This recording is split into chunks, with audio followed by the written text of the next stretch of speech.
Hey guys, look at this. What do we got here?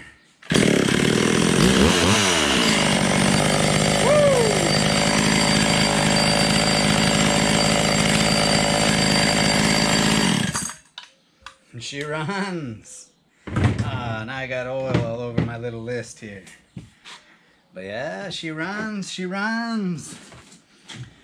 I've been doing a little fooling around with it.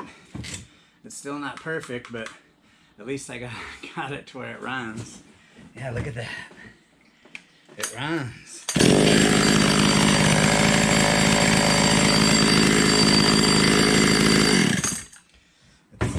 It's still got a few little things to work out, I think. But I just thought I'd sort of give you an update, tell you what I did to it. And I was going to read some of these, because that last video I did, you know, the first video, when I started working on that thing where it kept shutting itself off, I got a whole lot of comments and suggestions, so I thought I would go through that. So let me do that. Let me see if I can figure out how to get out of this. Ah, come on. So let's see, what do we got here? I'll start at the beginning. So Bill Block says it was coil 100%, and that's what I was thinking too. And I'm still not 100% sure. I'll tell you what I did. And then Daryl Johnson said new coil worked for me on my 02, on my 020. Billy from Philly at the BFP workshop, he said it sounds like fuel delivery, which I'm still not sure about that either. But let me hold on, I'll tell you what I did. Rings or pulse lines rotten. That was Jensen William. Gasket collapsed. Nah, I think we sort of ruled that out. It seems like that was a good suggestion though, Jensen. Ludes, Nico. My first thought, the carb. It still acts a little funny sometimes, so I'm wondering. Nicola says it's a carb probably. I had an issue on my MS-180. On the other hand, it could be a weak spark when RPM drops, but then how can you pull start it will run? He says it has some devil in it. Yeah, that's for sure. Marco Bosch had a really good idea, try a different spark plug, which I did, and that didn't seem to make any difference. That was a good suggestion because that's gotten me before. Also try unhooking the ignition switch. Justin Weaver. Justin, buddy. You were onto something there, I'll tell you why. Robert Brensowski. It's not all bad. Think of it as training for when you send me my when I send you my mini Mac. He's got a mini Mac he's trying to get going. Hi. Oh, Motor Diverse. He's cool. Yeah, unstable coil. Test it for leaks. Kill switch. Welch plug in the carb. Motor Diverse. He's got some cool stuff. You should check out his YouTube channel. Oh, Simple Man. I got confidence in you, buddy. Thank you, thank you. Justin had another suggestion. Check the intake boot. I did check that, and it looked fine. JK said the heat shrink was a good idea. And then Danny Nuesca in Hawaii, he said it could be a resistor plug. They start up, then foul. I wasn't quite sure what's a resistor plug. If any of you guys know, let me know. Brian, Two Bears, thank you. He said nice wrenching mechanic video. Mr. Obsolete says I was hoping the saw would be an easy project. If you have a spark tester that goes in the plug wire, I need to get one of those. I don't. So yeah, says the distance between the coil and the magnets is critical, should be 010. I think the coil is suspect and you're on the right track. Yeah, I don't know, it's just, I'll tell you what I did. Dan Fuller, I didn't know you could buy wire with a boot in it. You can. Keep at it. Swamp Fox says yes. Leon's videos about baking coils. Yes. That's another point. And then Chris at Kentucky Fried Fixes said that he basically went through a whole bunch of crap trying to figure out a problem with the chainsaw, and it was basically the crank seals. So, on that note, we'll go back through. So the coil, what I did with the coil, so I actually ordered a new coil, and it came, and they said it was for an 020, but I think it was a different model of the 020 maybe. Like it was like a, I don't know what it was, but anyways, it was the wrong coil. The wire comes out in the wrong spot. Otherwise, it would have bolted on there, and then you can see I tried to sort of chew away the plastic to see if I could make it work, but it doesn't work. So it was a good try. It was only $15, so it was no big deal. And so then I was like, okay, I got the wrong coil. Let's see if we can make the old coil work. So I took the coil and I put it in took it in the stove like a couple of you guys suggested, and I baked it for a while. And man, it stunk. Christina wasn't happy about that. She's like, what's that smell? And I was like, oh, nothing, honey. And so I baked it for a while, and yeah, when I took it out, it was smoking, and I don't know if that did anything, but anyways, took that out. I took the flywheel off because I wasn't sure if it was a points ignition on that or if it was electronic. So I popped the flywheel off, and when I was looking at I had the flywheel off, and when I was looking at the crank seal, it had like a little tiny weird spot where it almost looked like the lip was sort of folded under a little bit. And so I thought, that's interesting. And so I ordered some crank seals too.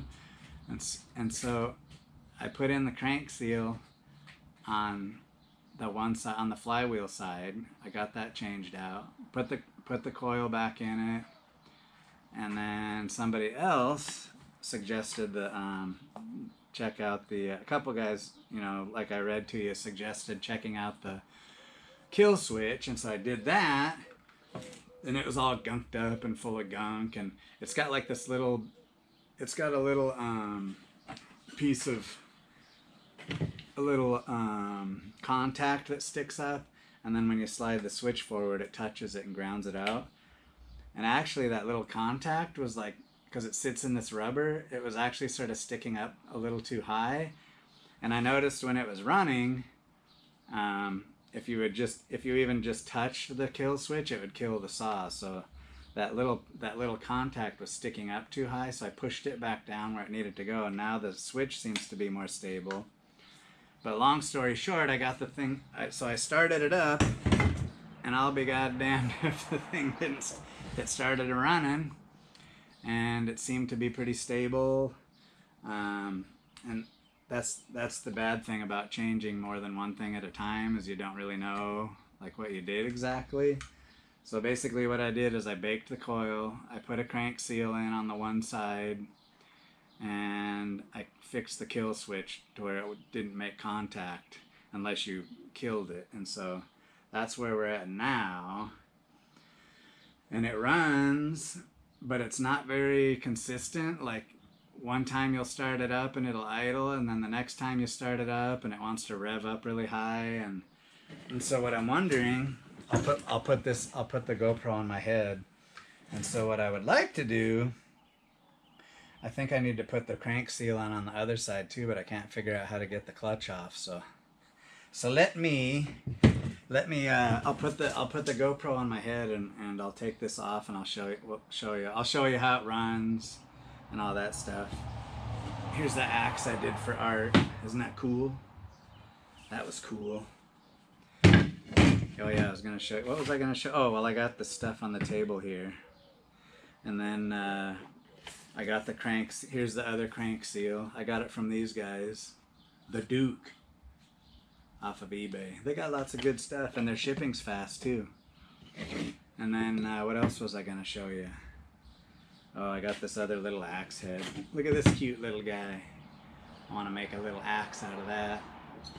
And the only handle I could find was this big behemoth. That's way too big for this. So. And then I had this partial axe handle here. I thought maybe I could carve it down and make something out of it. So anyways, And then I saw this at AutoZone the other day. I thought it was sort of cool. Lucas 2-cycle oil. Any of you guys use that? What are your thoughts on that?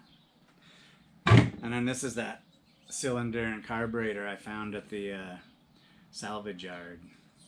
That's pretty cool, huh? It's got the Tillotson. I thought maybe I could use this carburetor on that 266. I'm not sure. And then the muffler that went with it, I think. Pretty decent muffler. It was off of a... We determined that this is off of a concrete saw. Huh? We determined that this was off of a concrete saw, so that was sort of interesting.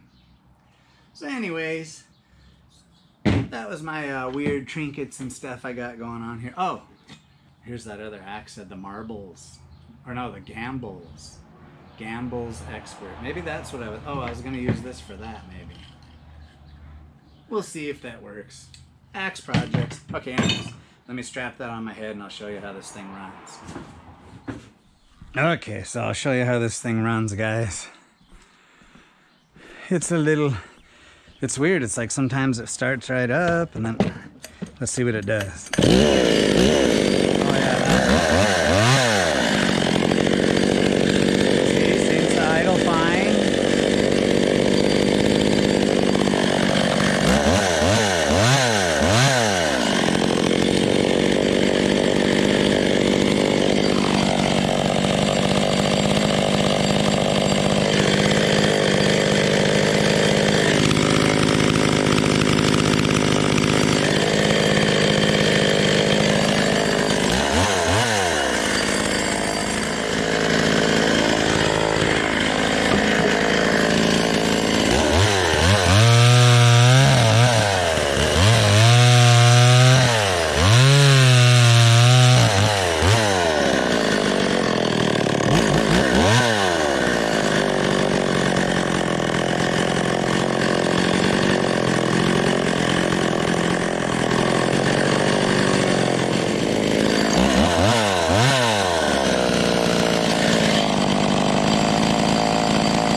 So anyways, yeah, it seems a little erratic to me. I mean, it runs decent, but it's not consistent. Like, it seems like every time you run it, it's doing something different.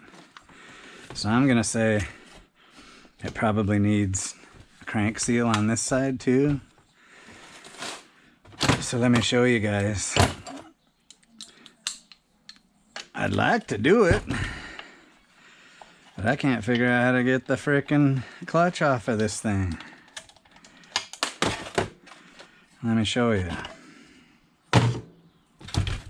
The oil's good, that's good. Didn't have to do nothing to fix that. So see, they got this little this left-hand thread. So there's a nut, and then there's this flat washer, and then see, it looks like this is threaded on there, but I mean, how in the heck do you get it off? So that's my dilemma.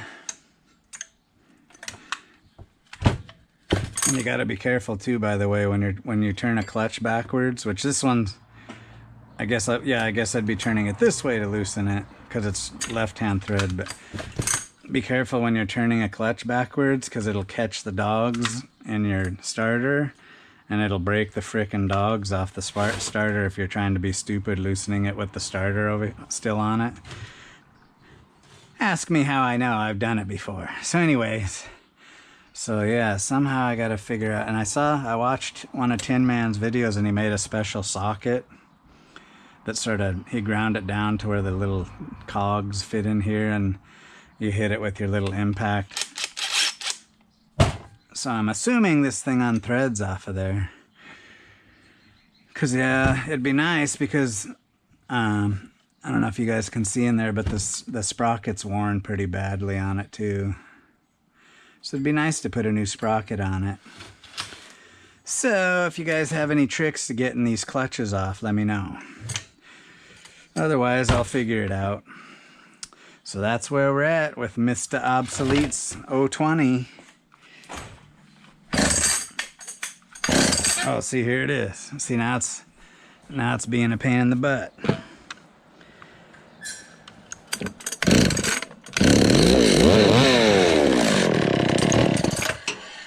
Oh, what the heck was that? Oh, the clutch just came out of it. Oh, that's cool. Now I can get on. Now I can get on these dogs easier. Yeah, look at that. The frickin' clutch just flew out of it. Where is it? Oh, your son. Oh, there it is. Behind this old door. Okay, that's one way to get it out. That's funny because I was just thinking I'm going to have to take that clutch out of there to get something on that. Okay, clutch came out. Nice. Now I can just push on these guys. Okay. But anyways, like I said, I wanted to replace the sprocket in there too because it's looking pretty shabby. So I think that's what I'll do next. But thank you guys for all the suggestions. I think this thing was just sort of a bunch of little stuff going on with it. But the coil seems to be fine now. So I'll get this clutch off, and then yeah, we'll see if I can get the crank seal changed on this side. So that's what I'm doing this week. That's what I'm fooling around with. All right. Catch you later, guys.